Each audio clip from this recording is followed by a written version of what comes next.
www.mvremix.com. Hello. Who do you have here, Mr. Williams or Mr. LaVerge? This is Williams. How you doing? Hey, Mr. Williams, we have Hugo on the line. Hey, Hugo. How you doing? I'm doing pretty well, man. Yourself? I'm hanging, man. Perfect. How's the press day been going so far? Good. Perfect. Yeah.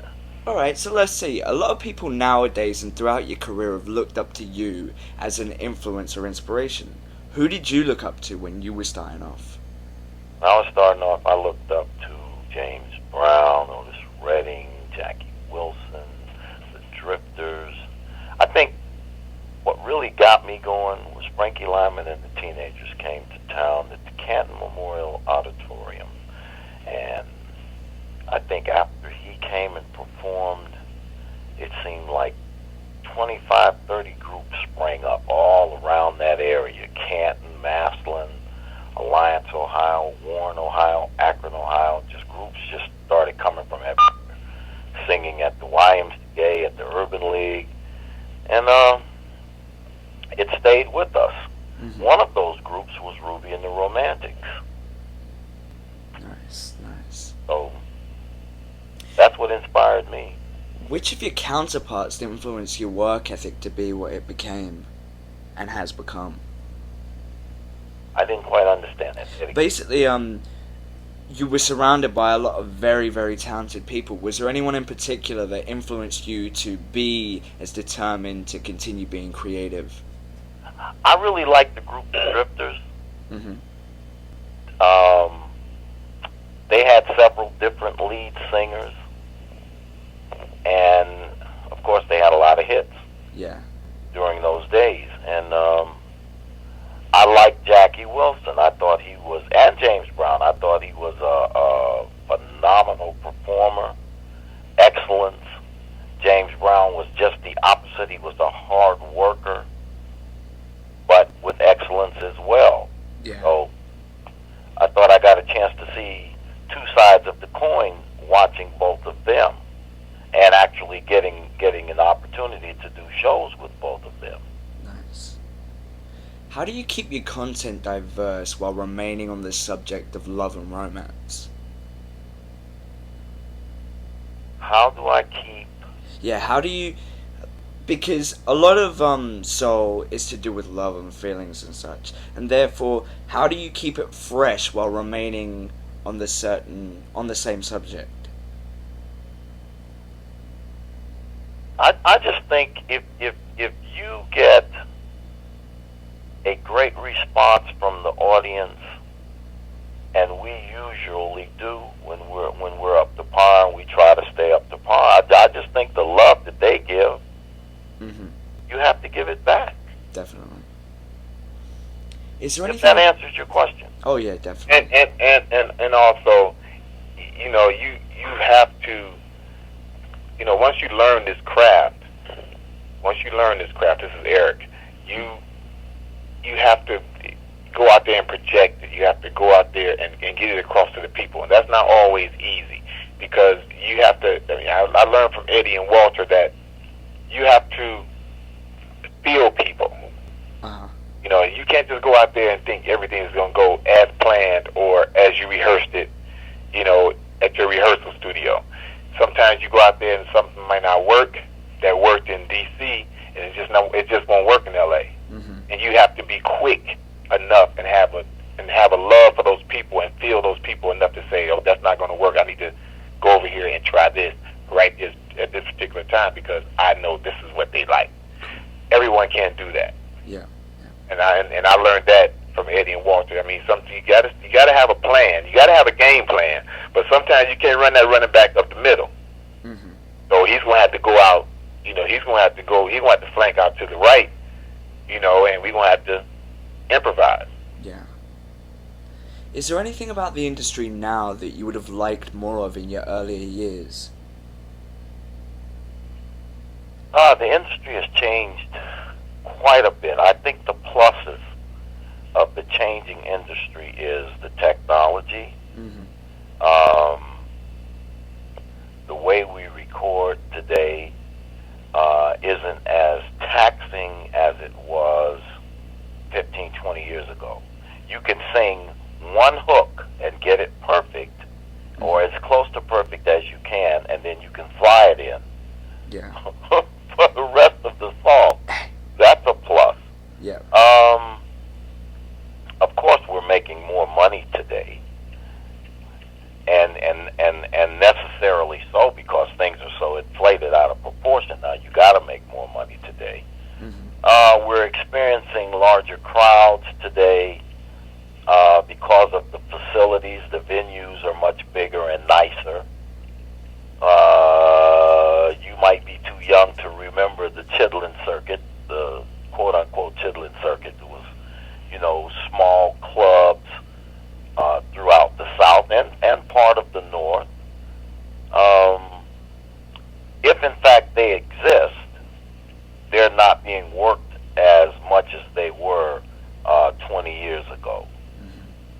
And maybe someone should do that again, because those are grassroots people, and it's a more intimate setting. Definitely. In my opinion. Yeah. So tell me about imagination. Imagination is just what the title says. Eddie explained it really good earlier today. If you want to sit and you got a problem and you need to talk it out with your woman, that song is on there for you. If you want to get up and dance with her or anyone else, that song is on there for you. Or if you just are in a great happy mood and want to kick it, that song is on there for you as well. So you use your imagination. Nice, nice. For the generations that have hopped on the soul or R&B bandwagon recently, how would you in 5 tracks school them on the OJs? Eric, you want that one? How would I do what now? How would you school them on the OJs? How would you teach them what the OJs are all about, sort of best tracks and such? This is what I would do. First of all, I have a big meeting up there in New York and invite all those groups.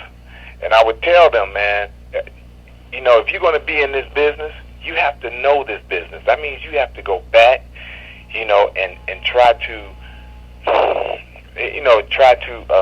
corral those groups and those singers and the ones who have the talent and who dug deep in their soul and sung these songs and that they live.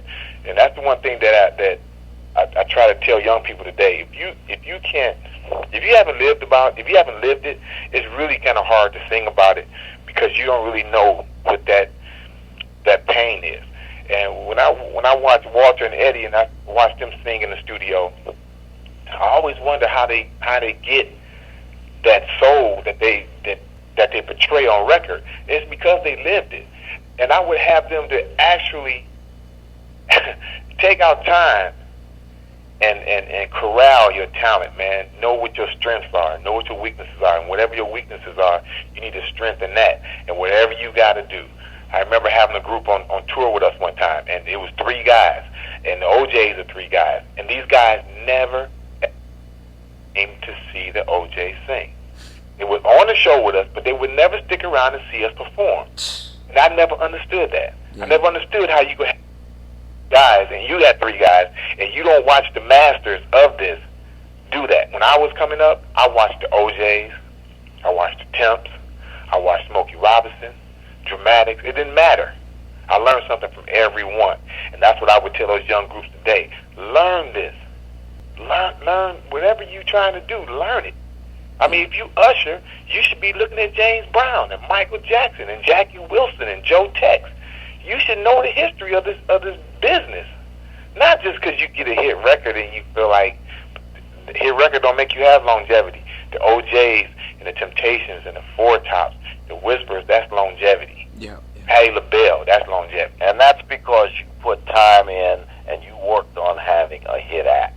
You sustain yourself, you last much longer with a hit act than you do a hit record. You need them both, Yeah. but you really need a hit act. Now, you've been sampled a lot in hip-hop. How do you feel about having your music sampled? I think it gives you staying power, because again, you're being put out there with other artists, other acts, and especially if they're younger, then younger people are listening to what you've done, and if they accept it and they like it, then they gravitate to you as well. So I think it's a plus. Although, I think sampling diminishes your skills to come up with new licks and new ideas. So there's got to be a happy medium in there somewhere. Yeah. What are your thoughts on the fundamental differences between our R&B and your classic material? What do you think contributes to the lack of romanticism nowadays? Now our R&B, you're saying, versus what we did in versus past what you years? did, because it's more completely sexually geared now, as opposed to yours was more loving, emotional. There was depth to it. Once again, I said this earlier. You can't sing about what you don't know about. Mm-hmm. If all you doing is hitting the skins and running, that's all you know. Yeah.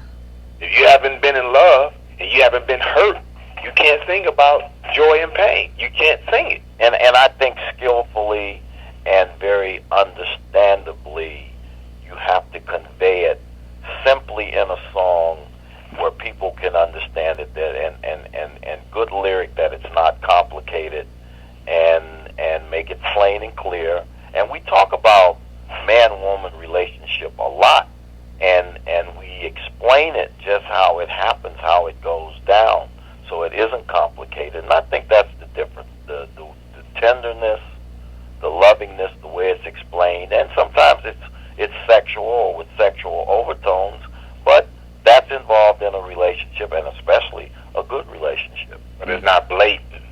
No, It's not blatant. and distasteful.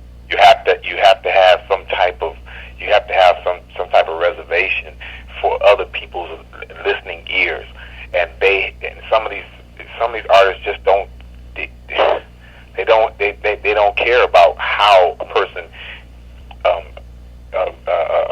receive it, as long as they receive it. There's 1,000 ways to say I want to lick you up and down. There's a better way to say it than that. Yeah. Yeah. There's a much more tender and loving way to say it, and a way that it'll be conceived and digested in a good manner, instead of saying that's distasteful. I don't want my child to hear that. Definitely. That's right. Is there anything out there right now which you can see standing the test of time? Anything as far as music, Yeah. I like what Beyonce's doing. love what she's doing. Mm-hmm. Love what Beyonce. See, it gets rough after that. There aren't too many. It gets rough after that. I mean, because when you look at the substance, and you look at, man, maybe Alicia Keys. Cool. Yeah, Alicia's telling some maybe stories. Alicia. Yeah, she's telling some stories that are tasteful, and you can digest them without any negative reactions. But the field gets very small after that. Yeah, I agree. Do you have any last words to your fans that are going to be reading this?